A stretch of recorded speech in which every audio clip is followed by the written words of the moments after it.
Hi, my name is Remy. This is Kim. We both work at the Public House in Brookline, Mass.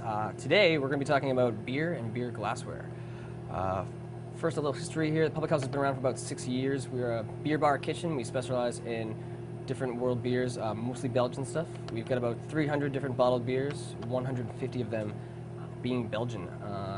We say beer glassware. A lot of people at first are confused. They think that beer just comes in a pint glass and that's all you have to worry about. But that is not the case. The majority of beers in the world do come in specific glasses. Most of those glasses are made by the brewers themselves, and they're labeled. They've got their own designs, they've got their own logos, and if you ask me, the glasses are half the fun of the beer in the first place. We take glassware very serious here. We've got about 100 different varieties of glassware hanging up here, and we do our best to keep all of them in stock and clean and free from being stolen at all times. Basically, what we're going to be doing is talking about how the different glassware accentuates and makes the beer itself the best beer it can be. It's science, but it's fun science. You get to drink while you're doing it, and I wouldn't want to do anything else. So let's get started off here for a second. The first beer we're going to be pouring is called Jever. Jever is a German Pilsner. Now, Pilsners usually require probably about the simplest glasses. We've got a handled mug here. It's probably the closest thing that you've seen before. There's not much going on with Jever that you really need to do anything too special with. It's perfectly carbonated. It should be served cold. It doesn't have any special requirements. So Pilsner glasses usually tend to be a little bit taller, and oftentimes you have the handled mugs because it's durable, it's heavy. You're probably going to be drinking a lot of these in one night, and it's just something that you can get a good grip on and like cheers with the boys, and you don't have to be worrying about breaking the glass at any time, and you can refill it many times. So you can see it presents the beer well. You have a nice frothy head on here. Quick word about head. Head is not only a good thing for beer, it's absolutely necessary for you to enjoy the beer properly. A lot of people think it's just a waste, why is there so much foam on the top of my beer? If you didn't ever serve a beer without a head, you should be upset and you should return it immediately. The head is vital to the well-being of the beer. The head does two things. It keeps all of the flavors and aromas of the beer nicely trapped within the beer so that halfway down the glass, you're not going to lose all the flavor of the beer in the first place. Also, the head is kind of like the little introduction that you have to the beer. A lot of the fruit esters, the chemicals, the flavors, the things that are in the beer that makes the beer taste so good, they actually get dispersed through the head. So when you go take a sip of the beer, the head is what kind of greets you. And if you didn't have the head on there, the beer would quickly lose flavor, aroma, and you'd be tasting a lot less than you would without it. So always ask for head on your beer. Don't accept any substitutes. So the next beer we're going to be pouring here is a porter. This is Sinebrychoff porter. This is actually from Finland. Porters do not usually come from Finland. It's an English-style beer. It's actually kind of interesting. Back in the 1800s, it became popular to mix different styles of beer in the glass in the bar. And a cool thing to do was to mix an old ale, a young ale, and a bitter. And it became really popular with the railway workers. So they named it after them. They called them porters. Now it's a pretty popular style. You'll see it around. It's dark. It's pretty rich. You almost get these roasted cocoa and sometimes chocolatey toffee flavors from them. They're great for the winter. They're dark, they're viscous, and they're just yummy. So, the glass that we will be pouring in here, you'll notice, is kind of tiny. It's also very thin. Now, this is Sinebrychoff's own branded glass. Not all porters come in a glass like this, but this, I think, is the best example of a glass that's excellent for porter. The reason being, porters are best served slightly warm. Not too warm, but cellar temperature. When they get warm, the complex flavors in them come out much more pronounced. And with a glass like this, you'll notice it's thin, the glass is thin, and it's also very tiny, so it fits right in your hand. And within 5 minutes of drinking this glass, your body heat's going to heat that beer up to the perfect temperature. So, there's a lot of thought put in science to this. This glassware isn't kind of chosen randomly. The people that brew the beer are usually the ones that design the glasses, so they kind of make the glass that's going to suit the beer best. The next one is a style that's become hugely popular in the United States, probably in the past 5 or 10 years or so. This is a German Hefeweizen. These beers contain a large amount of wheat in the malt. A lot of beers are just pretty much straight barley, but Hefes use a hefty amount of wheat in the brewing process. That's going to do a couple things. That's first of all going to really lighten the color of the beer. And second of all, it's going to add a nice haze. These beers are unfiltered, So they don't take any of these wheat sediments out of the beer after it's being finished brewed. So it's going to be really hazy. It's going to look really foggy, but it's like really appealing and happy and yummy. Now, Hefes, yeah, go for it. Heifers are cool. As a byproduct of the brewing process, you get all these fruit esters. Esters are just a category of chemical, but they exist mostly in fruits and fruit skins. They kind of are what give fruits their flavor. There's no fruit added to this beer, but due to the brewing process, you get these byproduct chemicals, and they actually had a lot of banana kind of flavor to it. So there are no bananas involved in the making of this beer, but when you bring that to your nose, you're going to start smelling banana and clove and spices. They're great summer beers. They're really refreshing. They're easy to drink. Then they're not too high in alcohol either, so you can have a few. But this glass is perfectly suited to this beer. One thing you really want on Hefe is a good head, and you're going to get this from the shape of this glass. If you were to pour this beer in a pint glass, you would have a head, but it would probably dissipate within 1-2 minutes. However, the shape of this glass forces the carbonation up and keeps the head nice and frothy the whole way down. And this bad boy will last till at least about here.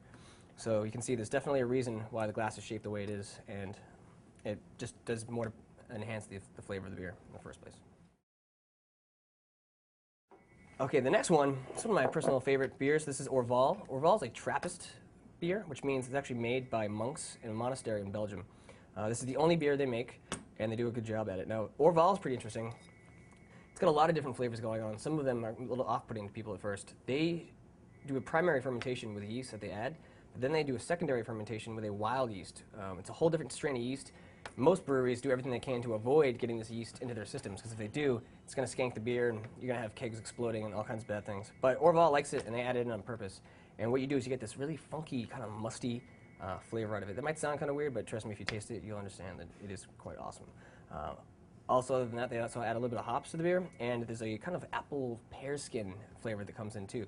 Now, being as complex as it is, you're going to need a glass that's going to properly present that to you, and that's when the Chalice style glass comes in.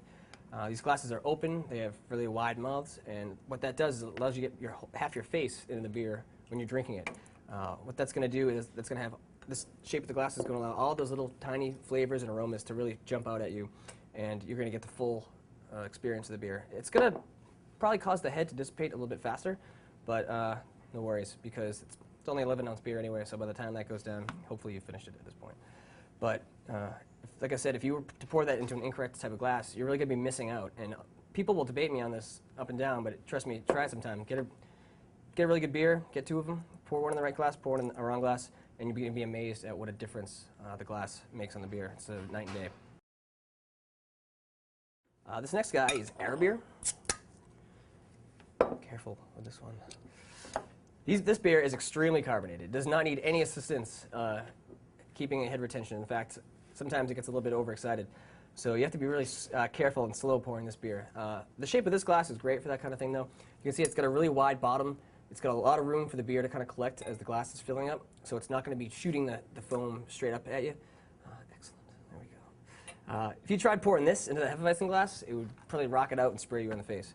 So the shape of this glass is nice. It kind of like holds the beer and like nuzzles it and like loves it, and keeps it from getting too excited. Kind of keeps it under wraps. But what's nice is once you've attained a lovely pour such as this, the fact that the glass tapers up to the top, it's still going to keep the head there. It's not going to kill it completely. And this has a lot of complex flavors as well. There's definitely fruit esters going on in here. You get some pear, and they also use candy sugar to re-ferment this. So that helps boost the alcohol and makes a very sweet beer. Yeah, nice. So you can see you get tiny little bubbles that are kept up here. This head's not going to go anywhere. And once again, the tapered glass is going to kind of concentrate all the flavors that are inside the beer and force them out up at you. If you put that beer in a pint glass, it would be dead in 5 minutes. So please don't do that.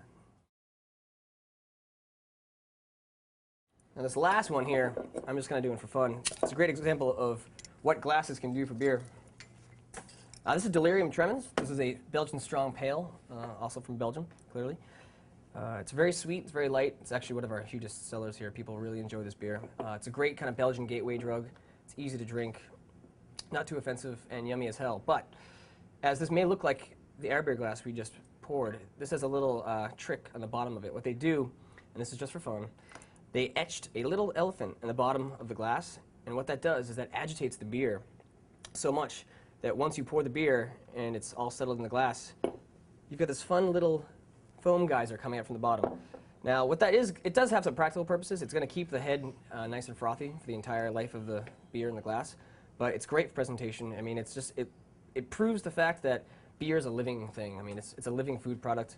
It's complex, it's alive, it's very rich, and when you see something like that poured on a bar, how can you not want to drink that? It just kind of adds a little bit of fun to the whole process. Yeah. Excellent. So one final thing to talk about is I think a lot of people say that wine and cheese go perfect together. I'm not going to debate them, but I will say that I think beer and cheese go together a lot better. Today we've got some Shai Brothers Farms Hannibals here. We've got a mint basil and also a rosemary cheese.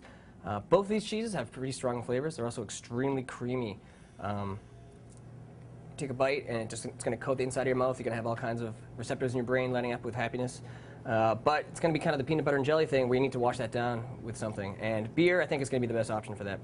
Super rich in flavor. You have carbonation. It's great to cut through all those fats in the cheese. And just the two are going to go together perfectly. I've decided that I think the Delirium Tremens would go quite nicely with the mint basil. Clearly you have this herbal, almost a bit of a sweet cream flavor going on here. It's going to go great with a somewhat sweetness of this. This has a little bit of a spicy finish too, so it's going to be a good marriage there. Also, the rosemary and Orval, it's going to be awesome. That Brettanomyces, that wild yeast, it's got that kind of pungent, funky aroma. That's going to go nice with like that, with the herby rosemary flavor, I think. And like I said, you take a bite, you enjoy the cheese, and then in comes the beer. They do a little dance, and then the beer washes the cheese all away, and everybody's happy. Threw in some spicy mustard here and some little cornichons, and you've got yourself a good little snack, I would say. Yeah.